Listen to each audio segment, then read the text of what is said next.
সবাইকে বলা হয়েছিল কলমা পড়ো, আর কলমা না পড়তে পারলেই সোজা মাথায় পয়েন্ট ব্ল্যাক রেঞ্জ থেকে গুলি। যদি ওরা এটা জিজ্ঞেস না করত যে কলমা পড়ে শোনাও, তুমি কি হিন্দু নাকি তুমি মুসলমান, এটা যদি জিজ্ঞেস না করতো তাহলে আমি খুবই আশ্চর্য হতাম। কারণ ওদের এখানকার যে স্ট্র্যাটেজি সেটা এটা নয়, মানে ওদের যে ধারণা ছিল সেটা, সেই ভুল ধারণাটার ওদের মধ্যে নেই যে ভারতকে যুদ্ধে হারাতে পারবে। বরঞ্চ ওরা তো সন্ত্রাসবাদকে নিজেদের দেশের নীতির একটা অংশ বানিয়ে ফেলেছে। আর সন্ত্রাসবাদের এটাই হলো একমাত্র উদ্দেশ্য, হাজার হাজার আঘাত করা, এবং আঘাত হানার একটা খুব কার্যকরী উপায় হলো যে ভারতের যে কোনো উপায় ইন্টারনাল ডিস্টারবেন্স, মানে যাতে আমরা একে অপরের সাথে লড়াই করতে থাকি, এই পরিস্থিতি তৈরি করা হোক যাতে ভারত ভেতরে ভেতরে একেবারে দুর্বল হয়ে পড়ুক।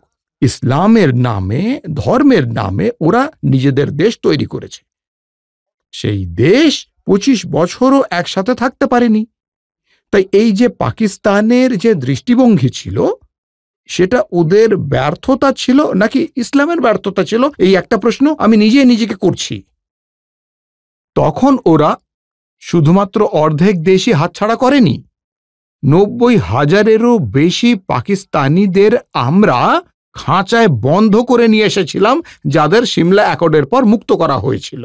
1988-তে জেনারেল জিয়াউল হক, এদের এই পাকিস্তানে একটা অফিসার ট্রেনিং সেন্টার রয়েছে, সেখানে যারা মুখ্য জেনারেলরা ছিল তাদের সামনে উনি একটা ভাষণ দিয়েছিলেন 1988-তে। আর উনি বলেছিলেন যে এতদিন পর্যন্ত যে আমরা উত্তরাধিকার হিসেবে যুদ্ধ করে আমাদের যা লক্ষ্য সেটা পাওয়ার চেষ্টা করেই চলেছি, সেটা কিন্তু ব্যর্থ হয়েছে। এবার আমাদের রণনীতি পাল্টাতে হবে।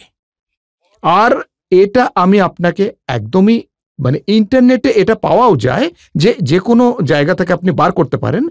জিয়াউল হকের স্পিচ, উনি বলেছিলেন যে এবার আর আমরা যুদ্ধ করব না, আমরা এবার হিন্দুস্তানের ওপর মানে 1000টা আঘাত করব। We have to inflict 1000 wounds। আমাদের সহস্র দিক থেকে ভারতবর্ষকে আহত করতে হবে, যাতে ভারতবর্ষের রক্তক্ষয় হয় আর ভারতবর্ষ পুরোপুরি দুর্বল হয়ে যায়।